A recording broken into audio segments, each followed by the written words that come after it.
상실을 겪었을 때는 제자리로 돌아갔다고 생각하자.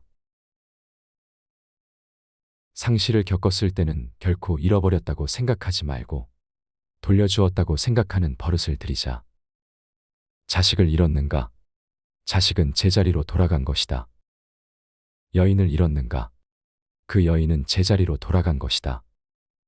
재산을 잃었는가? 그 재산은 제자리로 돌아간 것이다. 이러한 것들을 내게서 도로 가져간 자가 악한 자일 수도 있지만 원래 내게 주었던 자가 되찾아 가겠다는데 그 자가 어떤 자인지 내게 무슨 상관이 있는가? 주는 자가 준 것을 잘 간수했다가 돌려주는 것이 받은 자의 몫이다.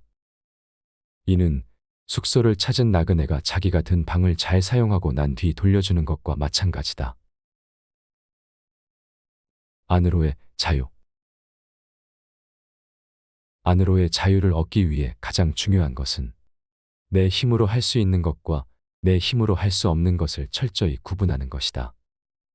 자신의 마음을 바꾸는 일은 할 수 있는 일이지만 타인의 마음을 바꾸는 일은 할 수 없는 일에 속한다. 할 수 있는 일에 힘쓰는 사람은 지혜로운 사람이지만 할 수 없는 일에 힘쓰는 사람은 어리석은 사람일 뿐이다.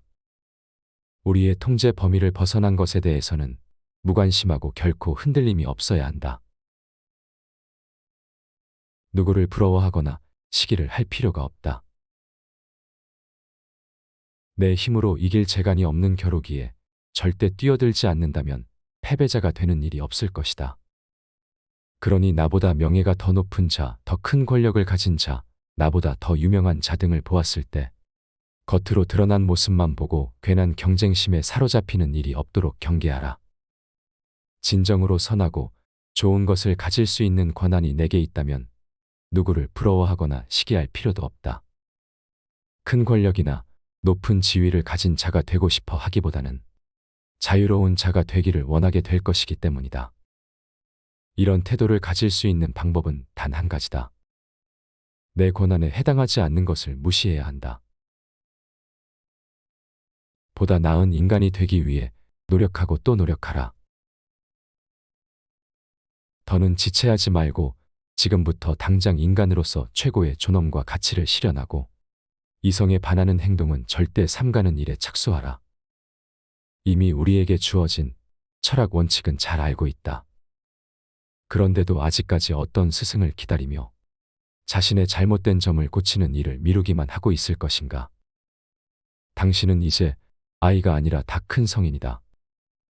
주의를 기울이지 않고 게으름을 피우며 언제나 자신의 발전을 다음날 또 다음날 하며 미루기만 한다면 결코 더 나은 인간이 되지 못하고 살아서나 죽어서나 속인을 벗어나지 못할 것이다.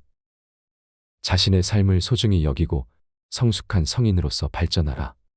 최고선으로 보이는 것은 모두 위반할 수 없는 법칙으로 여겨라. 그러는 가운데 힘들거나 즐겁거나 혹은 명예롭거나 불명예스러운 일에 부닥친다 하더라도 지금 나는 더 이상 지체할 수 없는 경기에 참여 중이며 단 한 번의 처신으로 그 성패가 결정날 수 있다. 라고 여겨라. 소크라테스는 메사에보다 나은 인간이 되기 위해 노력했으며 오로지 이성만을 따름으로써 완벽한 상태에 이르렀다. 비록 당신은 아직 소크라테스와 같은 철인이 되지 못했지만 최소한 소크라테스와 같은 철인이 되고자 노력할 수 있다. 남의 장단에 놀아나도록 내 마음을 맡기지 말라. 누가 내 몸을 아무 사람에게나 줘버린다면 분명 화가 날 것이다. 그런데 정작 나는 자신의 마음을 아무 경우에나 남의 장단에 놀아나도록 맡겨버리면서 누군가에게 모욕을 당하면 마음의 평정을 잃어버리니 이 얼마나 수치스러운 일인가. 내 권한 밖에 있는 것을 바라고 있다면 불행해진다.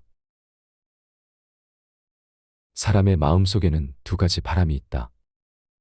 하나는 내가 원하는 것을 얻었으면 하는 바람이고 다른 하나는 내가 피하고 싶은 일을 당하지 않았으면 하는 바람이다. 원하는 것을 얻고자 하는 바람을 다스리지 못하면 불운하다고 느끼게 될 것이고 피하고자 했던 일을 당하게 되면 불행하다고 느끼게 될 것이다. 반면 누구라도 피할 수 없는 자연의 순리에 속하지 않으면서 내가 내 힘으로 어떻게 할 수 있는 것들만 피하고자 노력한다면 피하고 싶었던 일을 당했다고 해서 비통해 할 일도 없을 것이다. 질병, 죽음, 빈곤 등과 같이 누구도 피할 수 없는 자연의 순리를 피하고자 한다면 그런 일을 당하고 비통함을 느낄 수밖에 없다. 그러니 자연의 순리상 당연한 일도 아니고 내 힘으로 어떻게 할 수 있는 것도 아닌 일을 당하지 말았으면 하는 바람을 전부 지워버리고 그 대신 내 힘으로 어떻게 할 수 있는 일들을 피하고자 하는 바람으로 마음을 돌려라. 하지만 지금 당장은 모든 바람에서 완전히 벗어나라. 내 권한 밖에 있는 것을 바라고 있다면 불행해질 것이다. 다만 그 바람을 향해 매진하고 그것을 얻고자 하는 노력만 기울여라. 그리고 이렇게 노력하고 매진하는 가운데서도 늘 예외를 인정하고 거기에 지나치게 얽매이지 않도록 유의하라. 내 권한에 속하는 것들과 속하지 않는 것들에 대해 세상사 가운데는 내 권한에 속하는 것이 있고 속하지 않는 것이 있다. 내 권한에 속하는 것은 사고, 노력, 바람, 혐오 등 우리가 하는 행위다. 내 권한에 속하지 않는 것은 육신, 재산, 명예, 통치 등 우리가 하는 행위가 아닌 것들이다. 내 권한에 속하는 것은 그 본질상 아무런 방해나 제약 없이 내 마음대로 할 수 있지만 내 권한에 속하지 않는 것은 타인의 소관이어서 허황되고 예속적이고 제약이 따른다. 그러므로 타인 소관이며 예속적인 것을 두고 내 뜻대로 할 수 있는 것이냥 착각한다면 제약을 받게 되고 좌절감과 비통함을 느끼게 되며 신이나 인간을 원망하게 된다. 하지만 내 소관과 남의 소관을 제대로 구분함으로써 바랄 것만 바란다면 그 누구로부터 강요당할 일도 방해받을 일도 누구를 원망하거나 비난할 일도 없고 하기 싫은 것을 억지로 해야 할 일도 없다. 누군가로부터 손해볼 일도 없고 누군가로 인해 괴로워할 일도 없으니 자연히 원수도 생기지 않는다. 겉으로 보기에 근사한 것이 있어 탐이 난다면 이것을 기억하라.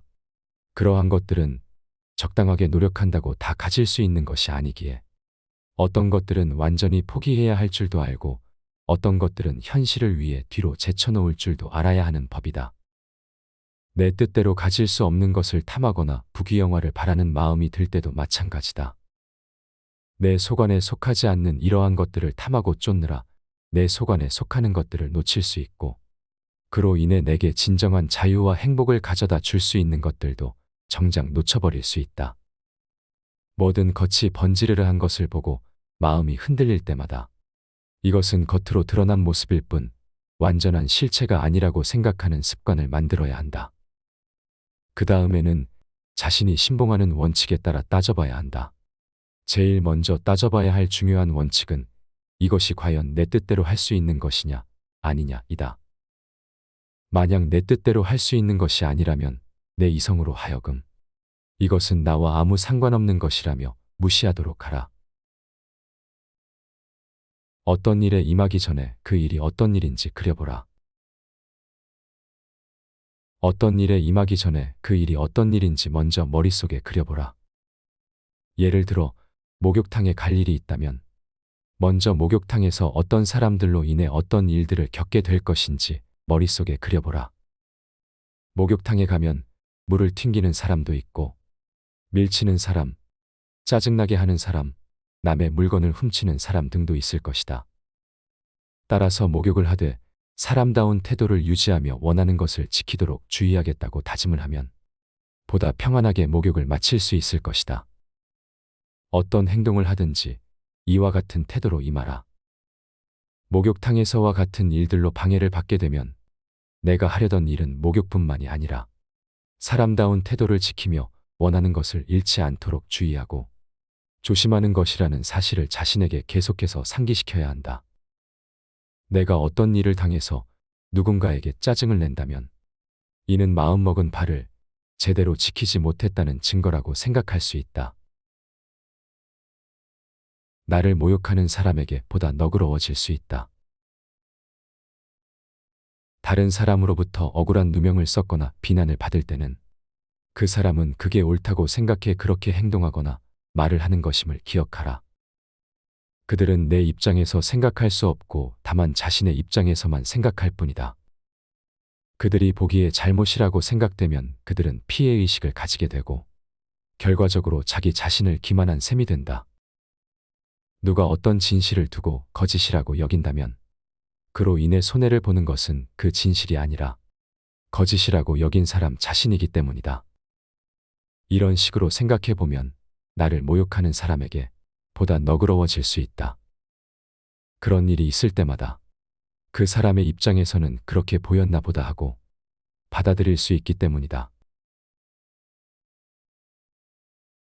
노예 신분으로 태어나 대철학자의 자리에까지 오른 에픽테토스가 평생에 걸쳐 몰두하고 가르쳤던 스토아 철학은 그리스 로마 사회에서 가장 영향력 있는 철학이었다. 무엇이 에픽테토스의 철학으로 하여금 수천 년의 공간과 시간을 뛰어넘어 지금까지도 막강한 영향력을 행사하게 하는 것일까? 에픽테토스 철학의 핵심은 안으로는 자유, 밖으로는 불굴의 저항이다.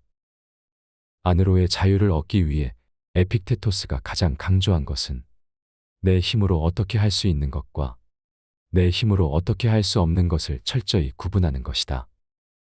여기서 자유는 어떤 외부의 힘에도 굴복하지 않는 내면의 자유를 말한다. 현실에 적용 가능한 구체적이고 실천적인 에픽테토스의 철학을 내면에 습득해 필요한 상황이 올 때마다 반사작용처럼 적용할 수 있다면 그 어떤 역경과 어려움 앞에서도 굴하지 않고 꿋꿋하게 살아남아 최후의 승리자가 될 수 있을 것이다.